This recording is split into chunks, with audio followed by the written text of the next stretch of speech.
il est une disposition qui empêche d'entrer dans le royaume des cieux, celle qui consiste à se préoccuper sans cesse, jusqu'à l'obsession, de sa vie, de sa santé, de sa réputation, de son rendement, de la possibilité de dépasser les autres, de ses biens, de sa sécurité. Pris par ses soucis, l'homme se referme sur lui-même.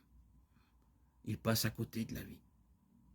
Il perd ainsi son identité véritable, son âme.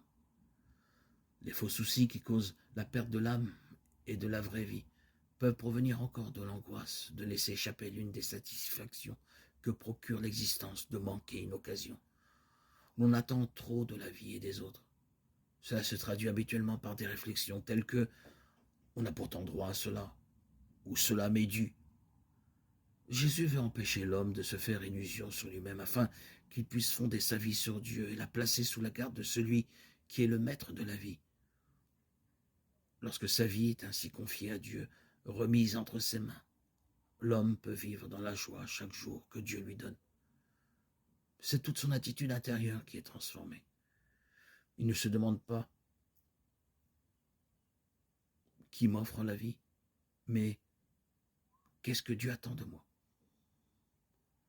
La vie est plus que le vêtement, dit Jésus en Matthieu 6, 25. Qu'est-ce donc que la vie après tout? Jésus ne bâtit pas de théorie, il demande seulement qu'on vive. Il en dit aussi la condition, vivre de la grâce de Dieu, c'est-à-dire comprendre du fond du cœur que l'on est redevable de son être, que la vie est un don, une participation à la vie de Dieu, à son amour, à sa plénitude. L'homme doit trouver là le sens de son existence quotidienne, au moment présent, à la place qu'il occupe. Il faut l'apprendre, s'y exercer de quelque façon. Ainsi, nous pouvons nous demander si nous avons vraiment besoin de tout ce que nous voudrions posséder, de ce que nous désirons. Beaucoup de choses dans notre vie n'augmentent-elles pas notre dépendance plutôt que notre liberté, notre ouverture, notre profondeur? On peut s'efforcer d'être présent à ce que l'on fait. S'agit-il de jouer? Jouons.